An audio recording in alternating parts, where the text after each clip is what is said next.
Good morning, dear students. We were discussing our second chapter और उसमें topic हमारा चल रहा था मैक्रोन्यूट्रिएंट्स।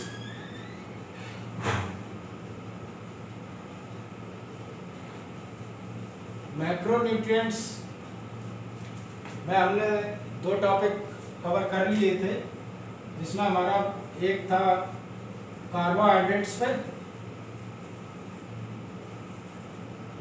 कार्बोहाइड्रेट्स, दूसरा था हमारा fats. By these are important for our diet और to intake.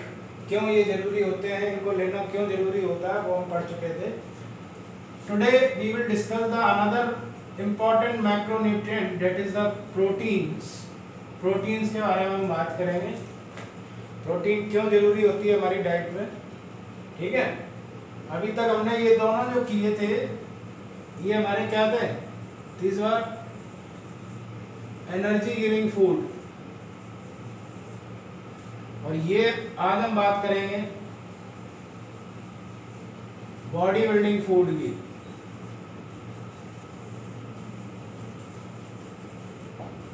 Body building food में हम बच्चों, इसको ध्यान से आप इस वीडियो को समझना, देखना।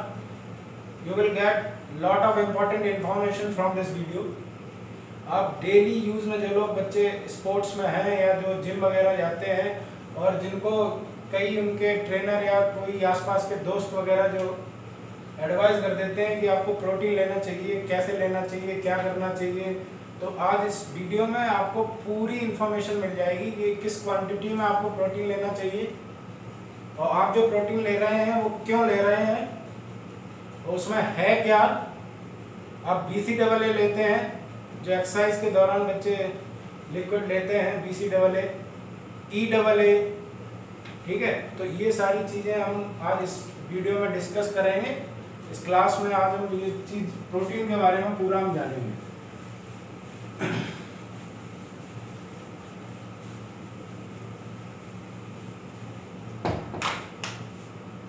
पहले बात कर लेते हैं प्रोटीन की।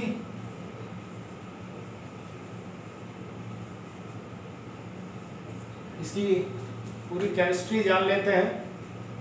प्रोटीन होती क्या है और and why these are important.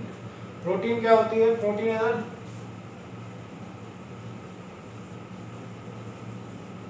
Long chain of amino acids. Amino acids की लॉन्ग चेन क्या बनाती हैं? प्रोटीन बनाती हैं। प्रोटीन का क्या रोल होता है? Protein work as a catalyst. हमारी बॉडी में हमारी मेटाबॉलिज्म की बहुत सारी रिएक्शंस हैं, उनको स्टार्ट और इनहिबिट करने के लिए हमें प्रोटीन की जरूरत पड़ती है। कैटलिस्ट के तौर पे काम करती है। प्रोटीन हमारी हार्मोन के फॉर्म में भी होती है। डीएनए कॉपी, हमारे जो पूरा डीएनए होता है वो किससे बना होता है? अमीनो एसिड से बना होता है। That means that is a protein. Genetic material जो हमारा बनता है वो पूरा प्रोटीन से बनता है, ठीक है। टिश्यू रिपेयर, सेल रिपेयर, इनके लिए प्रोटीन बहुत जरूरी होती है। आपके जो मसल्स टिश्यू होते हैं, जब आप एक्सरसाइज करते हैं, रनिंग करते हैं, तो उसकी जो बियरिंग टेयरिंग जो होती है, उनका टूटना और जो खराब हो जाना, वो सारा रिपेयर जो होता है वो हमारी प्रोटीन ही करती है, ठीक है। तो ये इस फॉर्मेट में हमें प्रोटीन, और भी कई सारी जगह होती है जिसमें प्रोटीन हमारी पाई जाती है, लेकिन इन चीज़ों में ज़्यादातर प्रोटीन की मात्रा पाई जाती है और ये बॉडी में हमारे इन चीज़ों के लिए ज़रूरी होती है, ठीक है। और जो मसल, हमारी जो मसल्स टिश्यूज होते हैं वो प्रोटीन से ही बनते हैं। तो अब हम बात करेंगे कि अमीनो एसिड्स, मैंने यहाँ लिखा है proteins are the long chain of amino acids. Amino acids क्या होते हैं, ठीक है। अमीनो एसिड एक मॉलिक्यूल है, ऑर्गेनिक मॉलिक्यूल है, जिसमें क्या होता है? कार्बन, अल्फा कार्बन होता है। अल्फा मतलब सेंटर में जो होता है वो कार्बन होता है। एक अमीनो ग्रुप होता है, एक हाइड्रोजन होता है ठीक है, एक वेरिएबल ग्रुप होता है, ठीक है, जो चेंज होता रहता है, एक कार्बोक्सिल ग्रुप होता है, ठीक है। तो इस ग्रुप के प्रेजेंट होने पे ही अमीनो एसिड का नाम चेंज हो जाता है। अगर हम अमीनो एसिड्स की बात करें तो हमारे जो पूरे लिविंग वर्ल्ड की बात करें तो लिविंग वर्ल्ड में हमारे 500 से ऊपर अमीनो एसिड्स होते हैं, ठीक है, सभी लिविंग ऑर्गेनिजम्स की अगर हम बात करते हैं तो। अगर ह्यूमन बॉडी की बात करें, केवल ह्यूमंस की, तो ह्यूमंस में 20 अमीनो एसिड पाए जाते हैं। अब हम अमीनो एसिड पे थोड़ा और ज्यादा बढ़ के बात कर लेते हैं। ये जो 20 अमीनो एसिड्स पाए जाते हैं,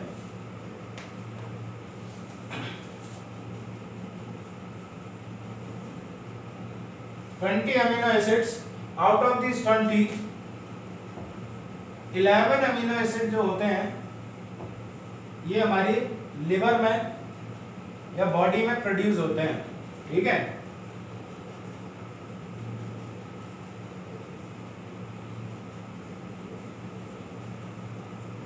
ठीक है, इसमें से जो 9 अमीनो एसिड्स होते हैं, 9 अमीनो एसिड्स होते हैं, ये एसेंशियल अमीनो एसिड बोलते हैं। आपने देखा होगा, जो बच्चे जिम में जाते हैं या जिन्होंने सप्लीमेंट देखे होंगे तो उसमें देखा होगा EAA आता है, ठीक है। उसमें क्या होता है, 9 अमीनो एसिड्स जो होते हैं वो हमें बाहर सोर्स से चाहिए होते हैं, ठीक है, जिसमें 11 हमारी बॉडी खुद बना लेती है, लेकिन ये जो 9 है ये हमारी बॉडी में बनते नहीं है, ठीक है। और इन 9 की वजह से हमें प्रोटीन को बाहर से इनटेक करना पड़ता है। इसमें भी 3 ऐसे अमीनो एसिड होते हैं जो हमें सिर्फ नॉन वेज से मिलते हैं, ठीक है। इन 9 में से 3 ऐसे होते हैं जो हमें सिर्फ नॉन वेज से मिलते हैं। इसीलिए क्या होता है कि बोलते हैं लोग कि नॉन वेज जरूरी होता है, ठीक है, लेकिन ऐसा कोई जरूरी नहीं है कि नॉन वेज जरूरी है। ये 3 जो अमीनो एसिड हैं ये हमें नॉन वेज से मिलते हैं, ठीक है। और इसमें क्या होता है, इस हिसाब से अगर हम देखते हैं कि हमारी बॉडी में जो प्रोड्यूस होते हैं या एसेंशियल जो है, इस हिसाब से 3 कैटेगरीज में इन 20 को बांटा गया है।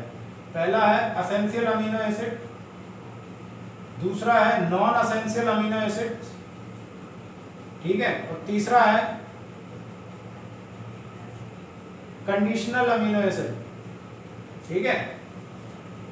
अब essential amino acids, they are not produced in our body, we should get them from outside sources, उनको हमें फूड से अपने कवर करना होता है। दूसरा non essential amino acids, these are produced in our body, these are not required in the large quantity, ठीक है, ज्यादा मात्रा में ये हमें चाहिए नहीं होते हैं।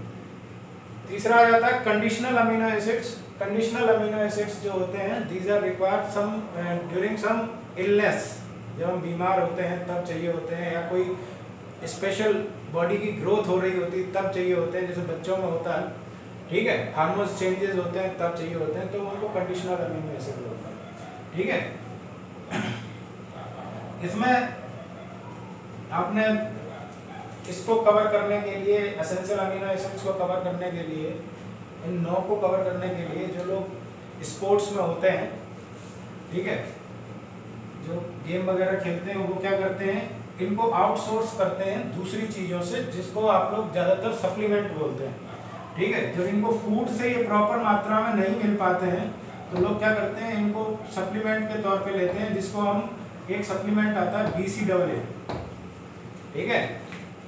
इससे बहुत से बच्चे पीते होंगे BCAA, क्योंकि अब आजकल तो कई ब्रांड ऐसी आ गई हैं जो उनको मतलब ही नहीं होता, उन्हें बस ये होता है कि हमें एक BCAA मिल गया, पी लिया, उन्हें ये नहीं पता होता है कि ये फेक है या सही है, ये बॉडी के लिए कितने मात्रा में इसकी इंटेक जरूरी होती है। तो BCAA जो, इसकी पहले फुल फॉर्म जान लीजिए, ये क्या है। These are the branched amino acids, ठीक है, ये ब्रांच्ड अमीनो एसिड होते हैं, ये 3 होते हैं, ठीक है, ब्रांच चेन अमीनो एसिड, इसकी फुल फॉर्म होती है। इसमें 3 होते हैं। पहला होता है बेलाइन। जिन बच्चों ने 11th में सही से पढ़ा होगा उन्हें पता होगा कि बेलाइन और ये 20 अमीनो एसिड्स कौन कौन से होते हैं, ठीक है। और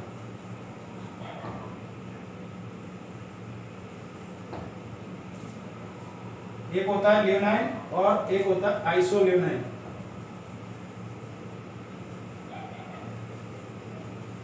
तो ये 3 होते हैं BCAA में, उसमें कुछ नहीं होता है, 3 अमीनो एसिड्स होते हैं केवल ये, ठीक है। और ये साथ ही साथ क्या करते हैं, जैसे आज आप एक्सरसाइज करते हैं तो बॉडी को साथ ही साथ वो टिश्यू जो आपके ब्रेक डाउन होते हैं उनको तुरंत ही रिपेयर करते रहते हैं, जिससे आपको पेन या एग्जॉस्ट जैसी समस्याओं को फेस नहीं करना पड़ता है, थकान नहीं होती है, दर्द नहीं होता है, ठीक है। तो ये थोड़ा डीपली बात हो गई कि अमीनो एसिड्स क्या होते हैं, प्रोटीन किससे बने होते हैं, protein are the long chain of amino acids, ठीक है। और चेन इनकी क्या होती है, ये स्ट्रक्चर है अमीनो एसिड का आपका। और ये अमीनो एसिड्स जो होते हैं these are connected to each other. ये कैसे कनेक्ट रहते हैं वो जान लीजिए।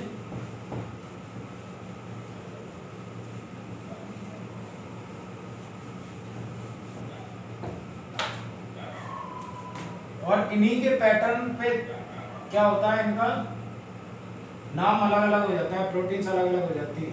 अब इसमें जैसे सेंटर में क्या आ जाता है आपका कार्बन, ठीक है, इसको अल्फा कार्बन बोलते हैं। ये आपका अमीनो ग्रुप आ गया। ये आपका वेरिएबल ग्रुप आ जाता है, कोई भी कंपोनेंट यहाँ पर आ सकता है, ये वेरिएबल ग्रुप है। और ये आपका कार्बोक्साइल ग्रुप है, ठीक है। तो इसमें क्या होता है, carboxyl group of 1 amino acids form bond with the amino group of next amino acid, ठीक है। बाकी सारे इसी तरीके से आ जाते हैं, ठीक। तो इस तरीके ये जो बॉन्ड होता है these are connected with the peptide bond. जो आपके अमीनो एसिड्स होते हैं ये पेप्टाइड बॉन्ड के द्वारा एक दूसरे से जुड़े हुए होते हैं, ठीक है।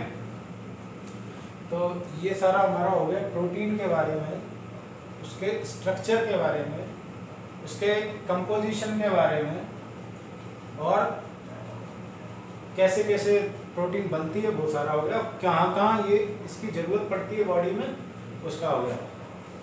अब बात कर लेते हैं कि आपको एक नॉर्मल ह्यूमन को कितने प्रोटीन की ज़रूरत पड़ती है। अगर हम बात करें नॉर्मली तो आपको क्या करना होता है, आपका जितना भी बॉडी वेट है 0.8 ग्राम ऑफ 1 kg के हिसाब से आप निकाल लेते हैं। जैसे कि 0.8 और आपका यहाँ पे जो वेट है उससे कैलकुलेट कर लीजिए, आपको उतने ही ग्राम प्रोटीन चाहिए होती है, ठीक है। अगर इसको पाउंड में दिया है किसी किसी बुक में तो उसको 0.36 इंटू पर पाउंड, 1 पाउंड में कितने केजी, 1 केजी में लगभग 2.2 पाउंड्स होते हैं, ठीक है।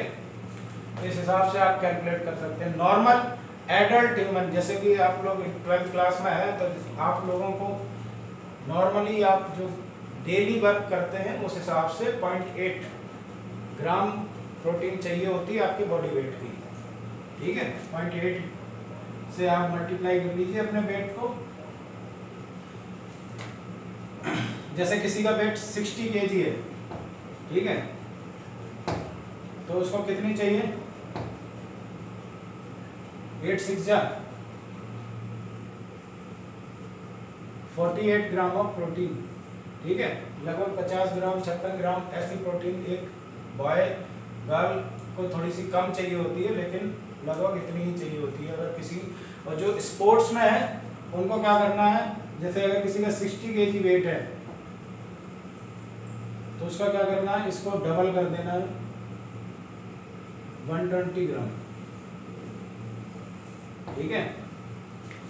तो उसको इतनी प्रोटीन चाहिए होती है। तो ये बात हो गई आपकी प्रोटीन इनटेक पे।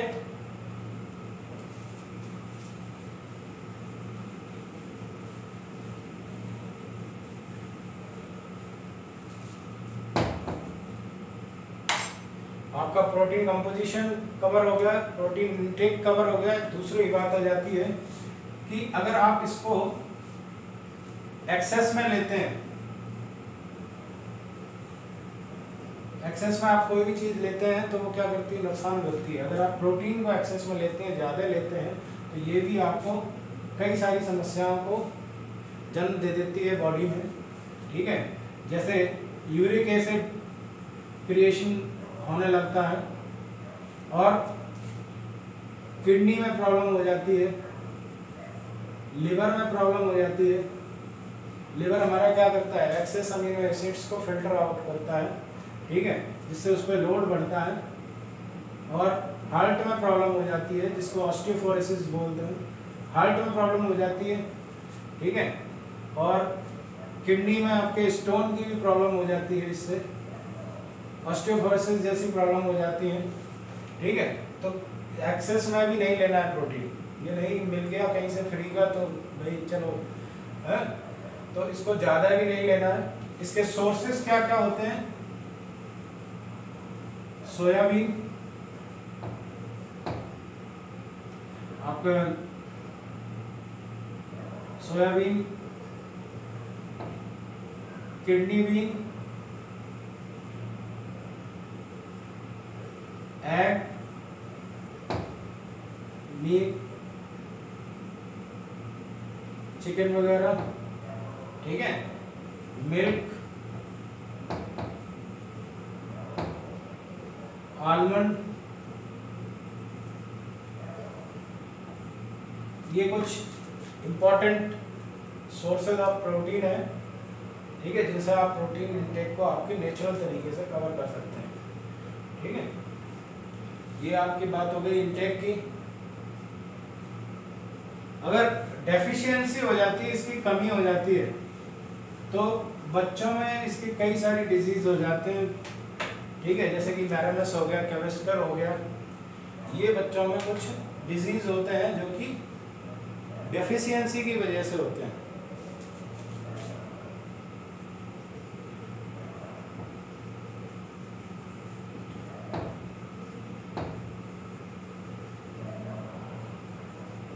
एक ये बीमारी है मैरास्मस की, दूसरी कैवेस्कर की, कैवेस्क्योर,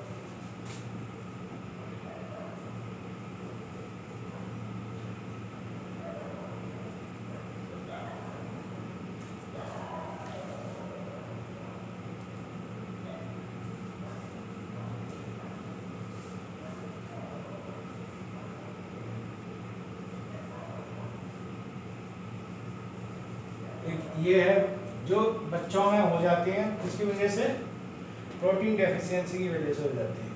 तो ये हमारे पूरा प्रोटीन के बारे में था ये, ठीक है। और इसके बाद एक और मैक्रोन्यूट्रिएंट है जो है वाटर। कई बुक्स में आपको वाटर को मैक्रोन्यूट्रिएंट्स में ऐड नहीं किया गया है, किसी किसी बुक में ऐड किया भी गया है, लेकिन वाटर एक मैक्रोन्यूट्रिएंट होता है। ये भी हमें क्या चाहिए होता है, लार्ज क्वांटिटी में चाहिए होता है, ठीक है। और लार्ज क्वांटिटी में क्यों चाहिए होता है, क्योंकि आपको पता है हमारे ब्लड का 90% हिस्सा क्या होता है, 90% of our blood is water. और क्या होता है, इसके बाद ये क्या करता है, टेम्परेचर रेगुलेट करता है हमारी बॉडी का, टेम्परेचर रेगुलेटर का काम करता है। कैसे, जब आपको ज़्यादा गर्मी लगती है तो क्या करता है, स्वेटिंग के थ्रू क्या करता है, ये हमारी बॉडी के टेम्परेचर को रेगुलेट करता है और वेस्ट रिमूवल में हेल्प करता है, वेस्ट रिमूवल। और डिटॉक्सिफाई मतलब वेस्ट रिमूवल मतलब बॉडी को हमारे डिटॉक्सिफाई करता है, और ट्रांसपोर्टेशन जो होती है हमारी बॉडी में वो जो वाटर के थ्रू ही होती है, ठीक है। तो इन चीज़ों के लिए वाटर हमारा ज़रूरी होता है। वाटर का तो आपको पता ही है कि कंपोजिशन क्या होता है, ठीक है, इतना तो सभी को पता होगा। और यहाँ पर हमारे मैक्रोन्यूट्रिएंट्स जो हैं वो कंप्लीट हो गए हैं। Thank you.